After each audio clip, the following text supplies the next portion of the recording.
Is this the magical elixir to help with dementia, Parkinson's, brain fog, neurological problems, and so many other medical conditions, believe it or not? It's methylene blue. Yeah, that's why I have the little tongue dyed blue there because yeah, it can dye your tongue blue. I have a lot of patients ask me about this and there's so much behind it. So I'm going to explain really simply what MB is, or methylene blue. And if you've never heard of this, or if your doctor hasn't talked to you about this, I'm going to educate you today and you can have a talk with your doctor. Now, I will say, if your doctor doesn't know how to use methylene blue, do not just go buy it over the counter. It is not approved over the counter. And it can actually be harmful if you don't know what you're doing. And I'm going to get into that, like why that can be harmful and what not to do. So you want to find a practitioner that knows how to use methylene blue. Okay, so methylene blue is a very old medicine. Yeah, it's a type of medicine. It actually comes as a blue dye.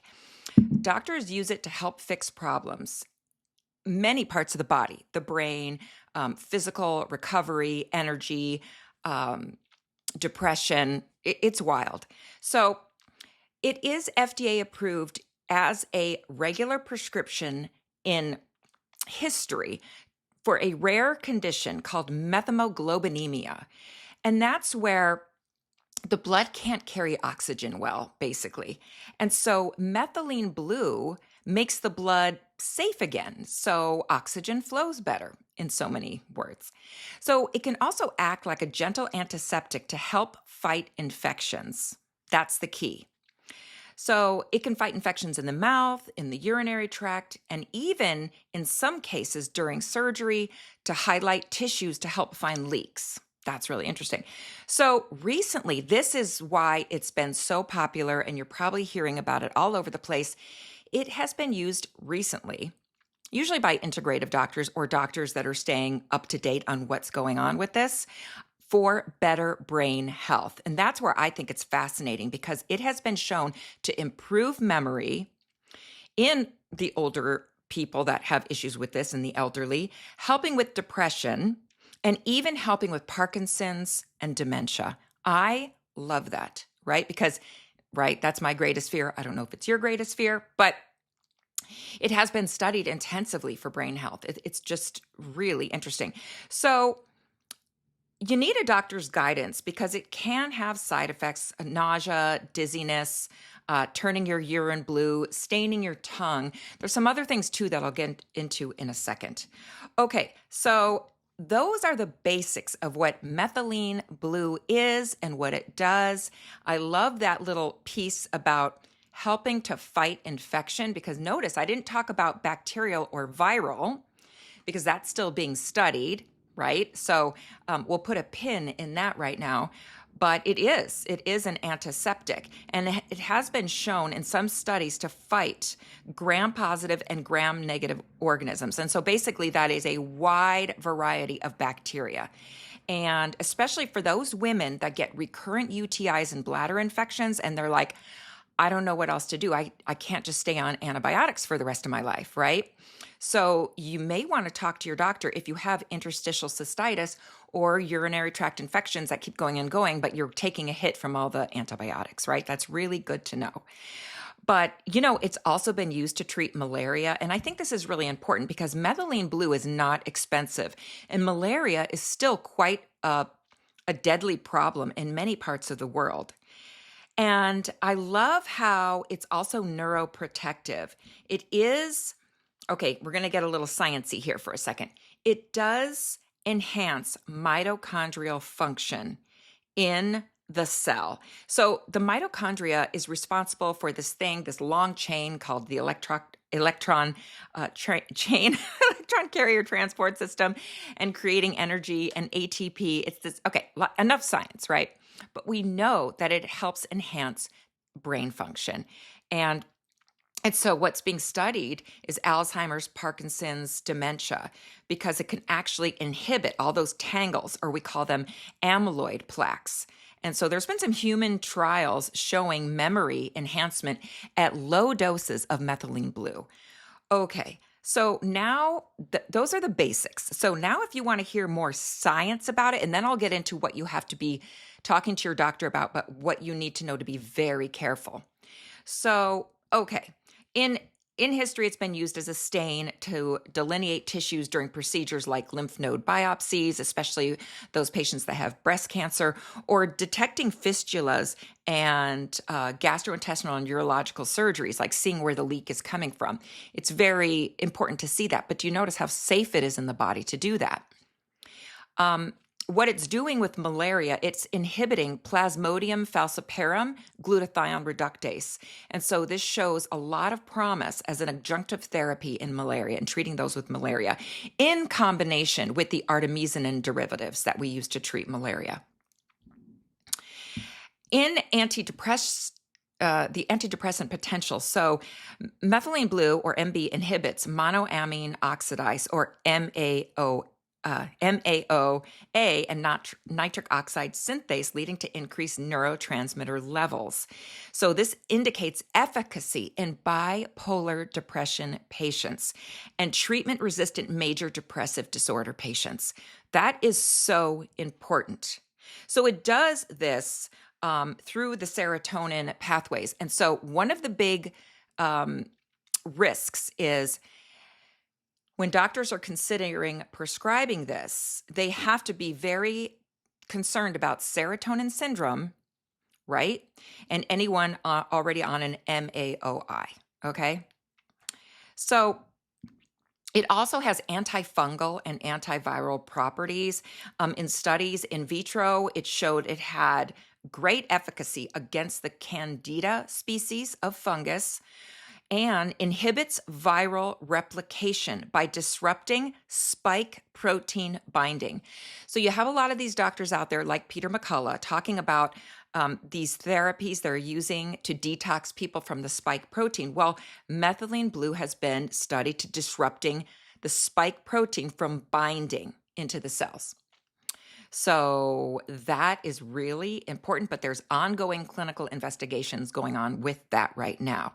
Now, there is only one FDA-approved prescription for methylene blue, and again, I said that was for treating methemoglobinemia.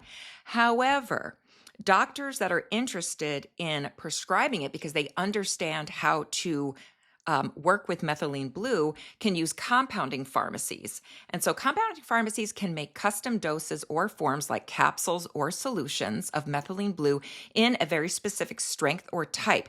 This is not available commercially. So it also depends on the country. Yes, in the United States, it is permitted to be prescribed by compounding pharmacies, okay? But you have to check your state jurisdiction. So compounding is typically requested when you're wanting to use a medication off-label and you're wanting to do non-standard dosaging and rounds. So if you've heard about low-dose naltrexone or LDN, I'll do a video about that too, but a lot of people are now very familiar with low-dose naltrexone. Well, there's no FDA-approved dose for that, so you have to go to a compounding pharmacy, right? Because we're using about 0.5 milligram of low-dose naltrexone instead of the standard commercially available form, which is 50 to 100 milligrams. So it's the same thing with methylene blue. Now, the thing to be very I'll go into compounded form. So in oral capsules, you'll see anywhere from 15 to 100 milligrams for treating experimentally neuropsych and cognitive disorders. There is topical preparations for treating things like fungus and wound care. So, but physicians must consider the problems. You have to make sure your patient doesn't have G6PD. And so if someone's going to go get an IV vitamin C, they have these clinics now, at least in the West, where you can just walk in, you got a hangover, you want to get an IV bag with a Myers cocktail or a high dose vitamin C to fight that viral infection. You've got to make sure the patient does not carry the gene or have the condition called G6PD, glucose 6-phosphate deficiency, because it is very dangerous to give IV vitamin C or even methylene blue if someone has G6PD. So that is one, and there's a test for that. Sonora Labs can run the test. But also you have to be very careful about serotonin syndrome. If someone is on SSRIs or antidepressants, and then they're given methylene blue, they can literally have serotonin syndrome, and that is a deadly condition. So, but compounding pharmacists and pharmacies can really help the physician and walk them through, work as a team to discuss what is the safest way to do. But I thought I would let you know that and let your doctors know that. And so, yeah. Now, anything, here's some more important things. So side effects, nausea, dizziness, interactions with medications like the antidepressants, I talked about that. Methylene blue is not approved for over-the-counter sale for use in humans. There are over-the-counter methylene blue that's used for other things. I'm not going to go into them. They're not for human use. So I would say be very careful if you're buying things over the counter and it says it's methylene blue. Just be very careful, because I don't recommend doing that, because like I said, it should be under a doctor's care, going through a compounded pharmacy where you know it is safe for human consumption. That is what I'll say about that. So other risks besides G6PD deficiency and serotonin syndrome is dose-dependent toxicity. And that's why I said you have to be very careful with where you're getting it from. People can get very high blood pressure, nausea, and even some problems with methemoglobinemia at high doses. Yeah. Okay. So traditionally, and this is why you need to know this, it is used as a dye for aquarium treatment, right? Because it gets rid of certain bacteria and fungi. But if someone's selling it over the counter, you've got to be really careful. You're not just buying aquarium dye, right? That's why you want to go to a practitioner that knows what they're doing with methylene blue. So, because they are not meant for human consumptions, they can have impurities, incorrect dosing, or even be contaminated. Okay. So the FDA approved methylene blue that is prescription only to treat methemoglobinemia is called Prove Blue. Off-label uses, though, have used it for neuroprotection, brain health, and depression, but this does require physician oversight. Okay, so I think that is just, now the last pearl, if you're still here at the end of this video, let's talk about Alzheimer's dementia for a second, right? So physician guidance with Alzheimer's. So any use of methylene blue, including compounded formulations, requires a prescription and medical justification and patient monitoring.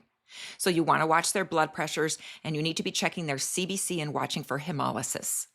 You need informed consent if you're going to look at Alzheimer's, and they treat that with either 15 to 60 milligrams per day of methylene blue.